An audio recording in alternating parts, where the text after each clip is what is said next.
यहाँ पर देखो बेटा हम लोग पढ़ने के वाले हैं प्रकाश संश्लेषण। ठीक, अब ये जो प्रकाश संश्लेषण होता है इसको इंग्लिश में हम लोग क्या बोलते हैं, फोटोसिंथेसिस।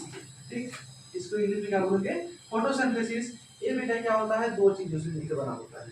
ठीक, फोटो मतलब क्या, लाइट। ठीक, और यह एक वर्ड है क्या, सिंथेसिस। और सिंथेसिस का मतलब क्या होता है, मेक मतलब बनाना या किसी चीज का निर्माण करना। ठीक है, अब प्रकाश संश्लेषण पढ़ने से पहले हम एक चीज को समझते हैं बेटा, होता क्या है। जैसे हम अपनी डेली एक्टिविटी को करने के लिए हमें ऊर्जा की जरूरत होती है कि नहीं होती है, होती है। ठीक, अब ऊर्जा हम प्राप्त कहाँ से करते हैं, कुछ कच्ची सामग्री कुछ रहती है, उस कच्ची सामग्री से हम क्या करते हैं, अपना भोजन बनाते हैं। जैसे अगर हमें दौड़ना है तो हमें ऊर्जा की जरूरत पड़ेगी कि नहीं पड़ेगी। अगर हमको खेलना है तो हमें ऊर्जा की जरूरत पड़ेगी। उसी तरह से अभी मैं पढ़ा रहा हूँ, अगर हमें पढ़ाना है तो हमें ऊर्जा की जरूरत पड़ेगी। तो ये सब जो ऊर्जाएं हमें जरूरत, जिन ऊर्जाओं की हमें जरूरत है, उस ऊर्जा को हम क्या करते हैं, अपने भोजन के द्वारा ग्रहण करते हैं। ग्रहण करते हैं कि नहीं करते। ठीक, जैसे हम यहाँ से कोचिंग पढ़ के जाएंगे तो कुछ खाना खाएंगे, अभी बॉडी हमारी क्या है, थकी हुई है, तो खाना खाते हैं तो हमें कुछ समय बाद क्या होता है, ऊर्जा मिल जाती है, तो शरीर में ताकत आ जाती है, फिर आगे के काम को हम करना स्टार्ट कर देते हैं। ठीक, यही होता है। उसी तरह से बेटा जो प्लांट होते हैं, प्लांट भी क्या होते हैं, अपनी एक्टिविटी को करने के लिए, मतलब अपनी शारीरिक क्रियाओं को करने के लिए, प्लांट में जो भी प्रोसेस हो रही है उस प्रोसेस करने के लिए पौधों को क्या होती है, भोजन की जरूरत पड़ती है। और पौधे उस भोजन को किस प्रोसेस द्वारा निर्माण करते हैं, तो प्रकाश संश्लेषण की क्रिया के द्वारा। मतलब प्रकाश संश्लेषण एक ऐसी क्रिया होती है जिसमें पौधे क्या होते हैं, अपना भोजन बनाते हैं। ठीक, तो प्रकाश संश्लेषण को समझने के लिए यहाँ पर क्या करते हैं, हम एक डायग्राम बनाते हैं। डायग्राम इस तरह से बनाएंगे, जैसे यहाँ पर पौधे की बात हो रही है तो हम मान लेते हैं बेटा कि ये हमारा क्या हो गया, ये पौधा हो गया। ठीक, ये हमारा क्या हो गया, एक पौधा हो गया। ठीक, अब ये पौधा हो गया, ये हमारी क्या हो गई, अर्थ हो गई, है कि नहीं। ये हमारी अर्थ की सरफेस है, और ये मिट्टी के नीचे वाला भाग, और इसी भाग में क्या होते हैं, वाटर मॉलिक्यूल, यानी कि जल के अणु पाए जाते हैं। इसी भाग में क्या होता है, जल के अणु पाए जाते हैं। ठीक है, अब ये पौधे में मान लो ये पौधे की संरचना हो गई। ठीक, और जब ये मिट्टी के नीचे वाला भाग है तो इस ये वाला जो भाग है ये क्या होता है, इन सब जगहों पे वायु होती है। ठीक, होती है कि नहीं होती है। और ये पूरा मान लेते हैं तो ये क्या हो जाएगा, वातावरण हो जाएगा। ठीक, उसके बाद हमारे पूरे इन्वायरमेंट में एक सन भी होता है जो ऊपर हमेशा क्या होता है, चमकता रहता है। चमकता है कि नहीं, सूरज क्या होता है, चमकता रहता है। जैसे हमें खाना बनाना है, हमें चावल पकाना है, तो हमें कुछ कच्ची सामग्री की आवश्यकता होगी। वो कच्ची सामग्री हमारी चावल होंगे, पानी होंगे, उसके साथ साथ हम ईंधन का यूज करेंगे तो हमें चावल बन के तैयार हो जाता है। उसी तरह से जब चावल हमारा भोजन है बन के तैयार हो गया तो पौधे अपना भोजन बनाएंगे, तो पौधों को भी कुछ कच्ची सामग्री की आवश्यकता पड़ेगी कि नहीं पड़ेगी। अब पौधे क्या करेंगे, कच्ची सामग्री के रूप में ये जो हमारा वातावरण होता है, इस वातावरण से कार्बन डाइऑक्साइड गैस को अपने अंदर लेते हैं। ठीक, वातावरण से क्या करते हैं, कार्बन डाइऑक्साइड गैस को अपने अंदर लेते हैं। ठीक, और इस सनलाइट से, मतलब जो सूर्य है उससे सूर्य का प्रकाश जो होता है उसको खाना बनाने के लिए पौधे क्या करते हैं, अवशोषित करते हैं। और उसके साथ साथ जो मतलब पेड़ का वो पार्ट जो क्या होता है, मिट्टी के नीचे रहता है, तो उस पार्ट के द्वारा यानी कि रूट के द्वारा क्या करता है, जल को भी अवशोषित करते हैं। यानी कहने का मतलब क्या है कि अगर पौधे अपना भोजन बनाएंगे, ठीक, तो पौधों को भोजन बनाने के लिए किन चीजों की आवश्यकता होगी, कार्बन डाइऑक्साइड की आवश्यकता होगी। कार्बन डाइऑक्साइड के साथ जल की आवश्यकता होगी। जल के साथ साथ क्या होता है, सनलाइट की आवश्यकता होगी और एक पिगमेंट की आवश्यकता होगी जिसको क्या बोलते हैं, क्लोरोफिल। जैसे अगर मम्मी घर पे खाना बना रही है तो हमारे पास चावल हो गया, पानी हो गया, ईंधन हो गया, लेकिन अगर कोई पकाने वाला ना रहे तो खाना बनकर तैयार नहीं होता है। उसी तरह से यहाँ पर क्या होता है, कार्बन डाइऑक्साइड मिल जाता है, जल मिल जाता है, सनलाइट मिल जाता है और एक क्लोरोफिल क्या करता है, सारी चीजों को मिलाकर पौधों को भोजन तैयार करने में सहायता करता है। कितनी चीजें सबको समझ में आई। अब यहाँ पर बेटा एक रासायनिक फार्मूला निकल के आता है, मतलब कि पौधे ने जो अपना भोजन बनाया, ठीक, और उस भोजन में जिन सारी चीजों का यूज किया, ठीक है, वो क्या होता है, एक रासायनिक फार्मूला के द्वारा हम लोग क्या करते हैं, इसको समझते हैं। तो यहाँ पर देखो, इसको मैं रफ कर देता हूँ, इसके बाद दिखाते हैं आपको। ठीक है, पौधे ने क्या किया था बेटा, कार्बन डाइऑक्साइड के अणु का यूज किया था भोजन बनाने के लिए, ठीक, कार्बन डाइऑक्साइड के साथ जल के अणु का यूज किया था भोजन बनाने के लिए, ठीक, और क्या था, सनलाइट था, यानी कि सूर्य का प्रकाश था कि नहीं, उसके साथ साथ एक पिगमेंट था जिसका नाम क्या था, क्लोरोफिल, ठीक। इसमें इसने बनाया क्या, C6H12O6, यानी कि ग्लूकोज का फॉर्मेशन किया, और यही ग्लूकोज क्या होता है, पौधे का भोजन होता है, ठीक। ये ग्लूकोज क्या होता है भाई, पौधे का भोजन होता है। इसके साथ साथ इसने क्या किया, जल के अणुओं को बनाया और वायुमंडल में ऑक्सीजन गैस को क्या कर दिया, मुक्त कर दिया। इसको बैलेंस कर देते हैं तो यहाँ पर 12H2O आ जाता है और 6CO2 आ जाता है। यहाँ पर 6H2O और 6O2, ठीक। इतनी चीजें सबको समझ में आई। पेड़ ने क्या किया, वायुमंडल से कार्बन डाइऑक्साइड लिया, मिट्टी से जल लिया, सूर्य से उसका प्रकाश लिया, और एक क्लोरोफिल है, एक पिगमेंट है, इन सब की उपस्थिति में अपना भोजन ग्लूकोज के रूप में बनाया और जल बनाया और ऑक्सीजन मुक्त हुई। इसके बाद क्या होता है, जैसे हम देखते हैं कि यहाँ पर 12 जल के अणुओं का यूज हुआ कि नहीं, और कितने जल के अणु बने, तो 6। तो हम ऐसा मान सकते हैं, जैसे मान लो अगर हम कोई सामान खरीदने के लिए दुकान पे जाते हैं, ठीक, तो हमारे पास 12 रुपए हैं, ठीक, और हम क्या करते हैं, कोई सामान खरीदते हैं तो हमें ऐसा लगता है कि जो हमें सामान मिला वो 6 रुपए का है, हम उसको 12 रुपए क्यों दे दिए, मतलब हमने एक्स्ट्रा पैसा क्यों दिया। ऐसा कभी कभी माइंड में आता है। जैसे लोग बोलते हैं ना कि आपको सामान महंगा पड़ गया, होता है कि नहीं, जैसे सामान आपको 200 का मिलना चाहिए था तो आपसे 300 रुपए ले लिए, मतलब 100 रुपए आपका एक्स्ट्रा लग गया। ऐसी चीजें अगर माइंड में आती हैं तो एक और फार्मूला देखो, तो यहाँ पर हम क्या देखते हैं कि जब यहाँ पर 12 जल के अणुओं का यूज हुआ, ठीक, और 6 ही जल के अणु निकले, तो ऐसा तो हम कर सकते हैं कि भाई हम यहाँ पर 6 ही जल के अणुओं को लिखे, तो यहाँ पर जल के अणु ना निकाले। जैसे एक ये देखो, ये 6CO2 हो गया, ठीक, यहाँ पर क्या हो गया, 12H2O। सेम प्रोसेस यहाँ पर क्या होगा, सनलाइट होगा, ठीक, और इसके साथ यहाँ पर क्या होगा, क्लोरोफिल होगा। क्लोरोफिल होगा कि नहीं। अब जब ये क्लोरोफिल हो गया तो यहाँ पर बनेगा क्या, C6H12O6 है। अब यहाँ पर क्या होता था, जैसे हमने 12 जब जल के अणु यूज किए थे तो 6 यहाँ पर लिखा, ठीक, और जब 6 जल के मतलब यहाँ पर क्या करते हैं, अगर हम 6 जल के अणुओं का यूज करते हैं तो यहाँ पर एक भी नहीं लिखा जाएगा, है कि नहीं। जब 12 को लिखा जाता था तो हमने जब 12 क्या करते थे, जल के अणु यहाँ पर लिखते थे तो 6 तो हमारे जल के अणु क्या करते थे, बनते थे ना। अब हम यहाँ पर 6 जल के अणु को लिखते हैं तो यहाँ पर मान लेते हैं कि किसी भी जल के अणु का निर्माण नहीं हो रहा है, तो उसके बाद बचता क्या है, 6O2, ऐसा रिएक्शन।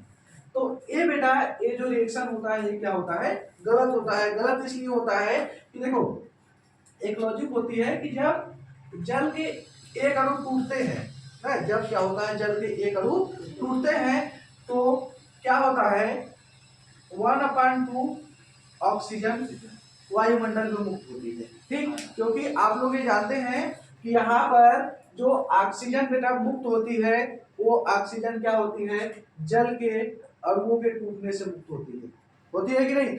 जब जल के अणु टूटते हैं तो ऑक्सीजन मुक्त होती है, और जब कार्बन डाइऑक्साइड के अणु टूटते हैं तो ग्लूकोज का निर्माण करते हैं। ये सबको समझ में आ रही है? जब जल के अणु टूटते हैं तो ऑक्सीजन मुक्त होती है वायुमंडल में, और जब ग्लूकोज के अणु टूटते हैं तो ग्लूकोज का निर्माण होता है। ठीक, अब यहाँ पर हम देखते हैं कि अगर हमें क्या है, एक जल के अणु को हम तोड़ देंगे तो आधी ऑक्सीजन क्या होती है, बन के तैयार हो जाएगी। ठीक, आधी ऑक्सीजन क्या होगी, बन के तैयार हो जाएगी। उसी तरह से अगर हमें एक ऑक्सीजन तैयार करना है तो हमें 2 जल के अणु चाहिए कि नहीं चाहिए? कितने अणु चाहिए? 2 जल के अणु चाहिए। तो अगर यहाँ पर देखो मुक्त कितना ऑक्सीजन करना है, 6 ऑक्सीजन। जब हमको 6 ऑक्सीजन चाहिए तो यहाँ पर अगर हमको 6 मतलब ऑक्सीजन चाहिए, ऑक्सीजन के 6 मॉलिक्यूल चाहिए, तो यहाँ पर हमें 12 जल की आवश्यकता होगी कि नहीं होगी? यहाँ पर कितनी आवश्यकता होगी? 12 जल की आवश्यकता होगी।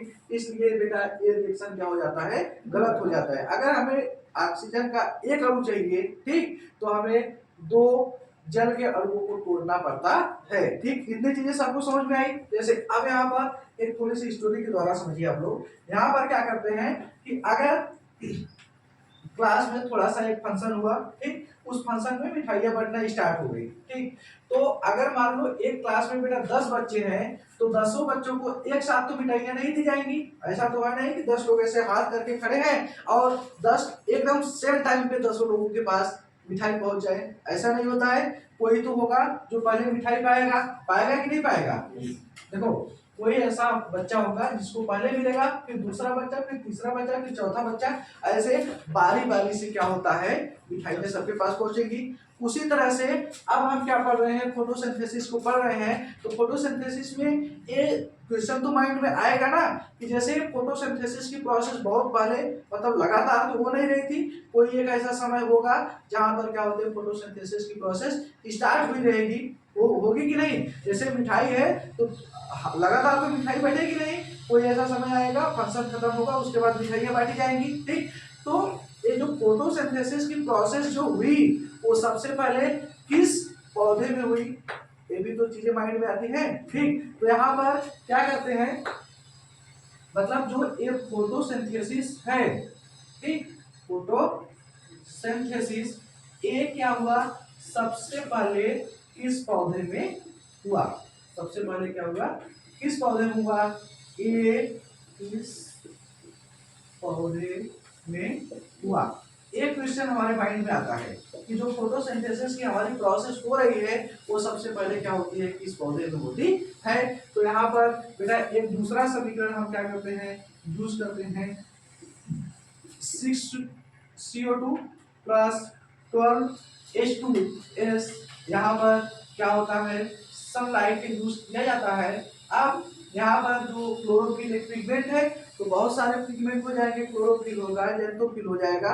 तो हम यहाँ पर क्लोरोफिल ना लिखकर यहाँ पर केवल क्या करते हैं, पिगमेंट लिख दिया जाता है। यहाँ पर केवल क्या लिख देंगे, पिगमेंट। पिगमेंट मतलब क्या, वर्डक, जो क्या करेंगे, भोजन को पचाने में हेल्प करेंगे या भोजन को पचाएंगे। ठीक है, अब यहाँ पर बनता क्या है, C6H12O6 और जल के 6 अणु, उसके साथ साथ 12 सल्फर के अणु क्या होते हैं, मुक्त होते हैं। ठीक, अब हम अगर बोलेंगे बेटा कि बताओ ये वाला जो हमारा समीकरण है इस समीकरण से मिलता जुलता है, यानी कि इस समीकरण को हम फोटोसिंथेसिस का समीकरण कह सकते हैं कि नहीं कह सकते हैं? ठीक, तो हम बिल्कुल कह सकते हैं।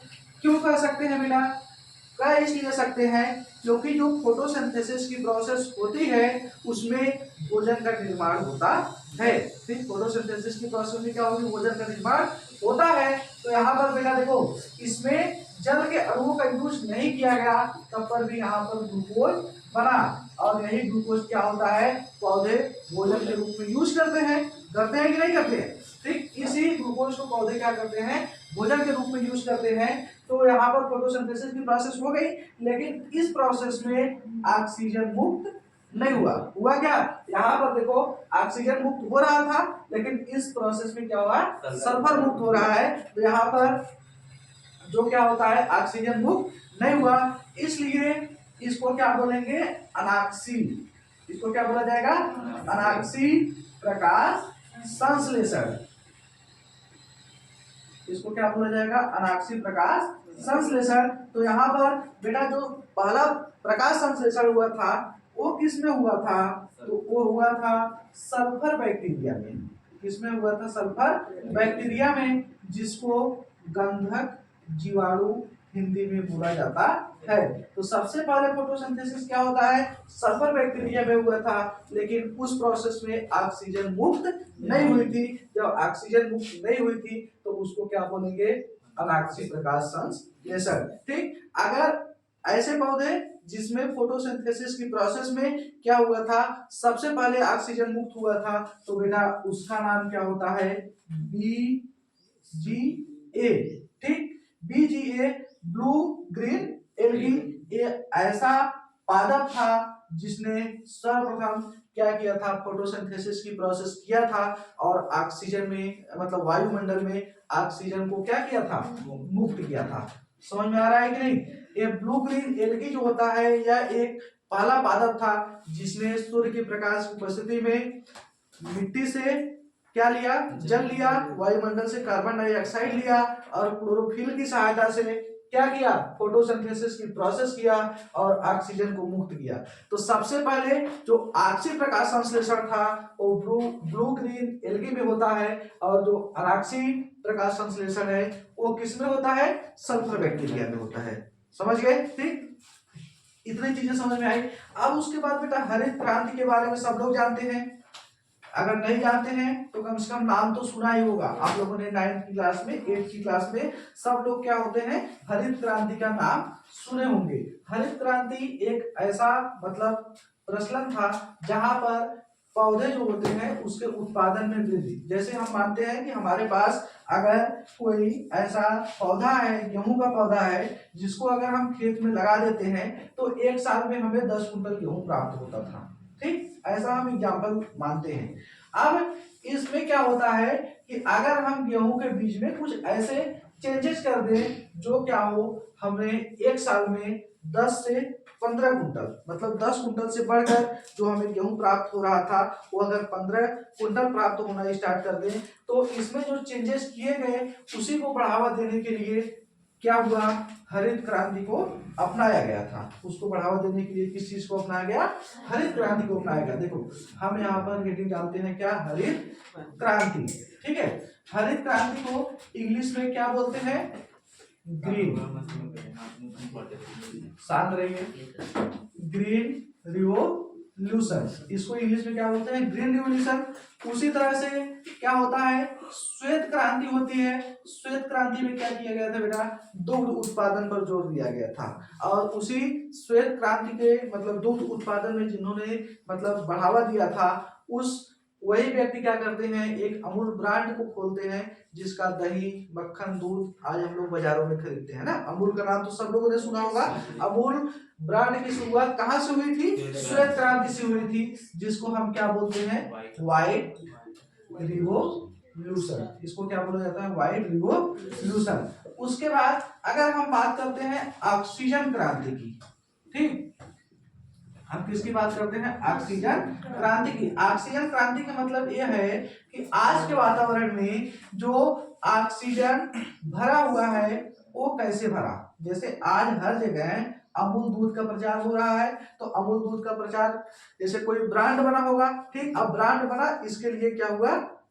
अमूल दूध का प्रचार होना स्टार्ट किया। मतलब कोई तो होगा जो सबसे पहले अमूल का नाम रखा होगा। ठीक, उसी तरह से ऑक्सीजन क्रांति में हम क्या देखते हैं कि कोई तो ऐसा पादप होगा जो सर्वप्रथम इस पूरे वायुमंडल में ऑक्सीजन को मुक्त करने का काम किया होगा। ठीक, तो वो कौन सा पादप होता है बेटा?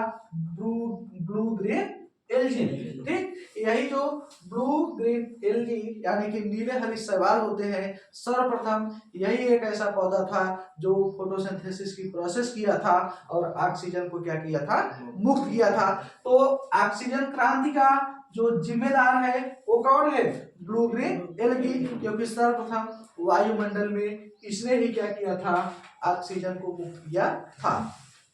अब यहाँ पर देखो, ये जो हमारा फार्मूला होता है ना, जैसे कार्बन डाइऑक्साइड को लिया जा रहा है, जल को लिया जा रहा है, फिर उसके बाद सनलाइट की उपस्थिति में भोजन को बनाया जा रहा है, ठीक। एक क्रिया बेटा जो होती है दो प्रोसेस में स्टार्ट होती है। अब हम क्या करते हैं, फार्मूले को तोड़ेंगे और तुरंत हमको क्या होगा, चीजें समझ में आ जाएंगी। यहाँ पर हमने पहले आपको पढ़ाया कि जब क्या होते हैं, जल के अणु टूटते हैं तो ऑक्सीजन मुक्त होती है, यही बताया ना अभी इसी क्लास में बताया कि जब जल के अणु क्या होते हैं, टूटते हैं तो ऑक्सीजन क्या होती है, मुक्त होती है। यहाँ पर देखो हमने जल के अणुओं को क्या किया, तोड़ा। जल के अणु को तोड़ने के लिए हमें सनलाइट की जरूरत पड़ी, ठीक है, और उसके साथ किसकी जरूरत पड़ी, क्लोरोफिल की। मुक्त क्या हुआ, ऑक्सीजन के 6, है कि नहीं। अब बताओ, ऐसा हम बोल सकते हैं बेटा कि पौधे को जब सब कुछ मिल रहा है तो उसको तोड़ क्यों रहा है कि नहीं। जैसे अगर हमें कोई चीजें हैं अच्छे से बराबर मात्रा में मिल रही है तो हम उसको नुकसान क्यों करें, उसको तोड़ क्यों रहे। जैसे हमारे पास चेयर है, ठीक, अब हमें चेयर बैठने के लिए मिल रही है, ठीक, तो हम इसको तोड़ क्यों रहे हैं, ठीक। उसी तरह से यहाँ पर माइंड में ये आता है कि जब जल के अणु क्या होते हैं, पौधे को मिल रहे हैं, वो ऑक्सीजन मुक्त कर रहा है, तो आखिर वो ऐसा कर क्यों रहा है, ठीक। तो पौधे ऐसा इसलिए करते हैं ताकि उनको ऊर्जा मिल सके, और वो ऊर्जा उनको किस रूप में मिलती है, एटीपी के रूप में और NADPH के रूप में, ठीक। ये चीजें सबको क्लियर है। तो मतलब क्या है, अगर पौधा अपना कार्य कर रहा है तो ऊर्जा उसको किस रूप में मिल रही है, एटीपी के रूप में और NADPH के रूप में। अब बेटा इसमें क्या हो रहा है बताओ, लाइट का यूज हो रहा है कि नहीं हो रहा है, लाइट का यूज हो रहा है। अब जब इस प्रोसेस में, मतलब जल के टूटने के प्रोसेस में जब ऑक्सीजन मुक्त हो रहा है तो इस प्रोसेस में लाइट यानी कि प्रकाश का यूज हो रहा है, इसीलिए इसको प्रकाश अभिक्रिया, इसको क्या बोला जाता है, प्रकाश अभिक्रिया, जिसको इंग्लिश में हम क्या बोलते हैं, लाइट रिएक्शन। इतनी चीजें समझ में आई, ठीक। इसको क्या बोलते हैं, लाइट रिएक्शन बोला जाता है। अब यहाँ पर हमने क्या किया कि इस समीकरण से इसको जल के अणु को और ऑक्सीजन के अणु को क्या कर दिया, निकाल दिया। अब बाकी समीकरण हमारा बचता क्या है कि 6 CO2, ठीक, और हमने सनलाइट को भी निकाल दिया, सनलाइट को यहाँ मिला दिया, मतलब इसमें सनलाइट नहीं यूज हो रही है। क्लोरोफिल को यहाँ मिला दिया, मतलब इसमें क्लोरोफिल भी यूज नहीं हो रही है। तो बना क्या बेटा हमारा C6H12O6, ठीक, C6H12O6 ये चीजें बनी। फिर उसके बाद जल के 6 अणु बने, ठीक। तो यहाँ पर अभी क्या होता है कि जैसे इस प्रोसेस को कंप्लीट करने के लिए सनलाइट था और क्लोरोफिल था, तो ये क्या हुआ, जल के मॉलिक्यूल टूट गए। तो भाई कार्बन डाइऑक्साइड को भी टूटने के लिए भी तो किसी चीज की जरूरत पड़ेगी, तो वो चीजें क्या होती है, एंजाइम होती है। यानी कि यहाँ पर प्रकाश और क्लोरोफिल के जगह पर क्या होते हैं, एंजाइम होते हैं। और यहाँ पर जो प्रकाश अभिक्रिया में एटीपी और NADPH का फॉर्मेशन होता है, ठीक। इसी अब ये यूज कहां पर होंगे, तो और क्या चीजों की जरूरत पड़ती है, तो और चीजों की जरूरत पड़ती है प्रकाश अभिक्रिया में। जो चीजें बनी है उन्हीं चीजों का यूज करके कार्बन डाइऑक्साइड क्या होता है, ग्लूकोज में बदल जाता है। जो चीजें प्रकाश अभिक्रिया में बनी थी उन्हीं चीजों का यूज करके ये क्या करेगा, कार्बन डाइऑक्साइड किस में बदल जाएगा, ग्लूकोज में बदल जाएगा। तो यहाँ पर और क्या लिख सकते हैं, एटीपी और NADPH। अब बताओ बेटा, इस अभिक्रिया में, इस पूरे अभिक्रिया में कहीं जल के अणु या जल के अणु नहीं, कहीं सनलाइट यानी कि सूर्य का प्रकाश दिख रहा है, नहीं दिख रहा है। सूर्य के प्रकाश के जगह पर क्या है, एटीपी और NADPH दिख रहा है, और क्लोरोफिल की जगह पर एंजाइम दिख रहे हैं। कहने का मतलब ये है कि इस प्रोसेस में किसी भी प्रकार के सनलाइट का यूज नहीं किया गया, क्या नहीं किया गया। सनलाइट की जगह पर जो इसके उत्पाद थे उसी को यूज कर लिया जा रहा है। इसलिए इस अभिक्रिया को जिसमें प्रकाश का यूज नहीं किया जाता है उसी को क्या बोला जाता है, अप्रकाश अभिक्रिया।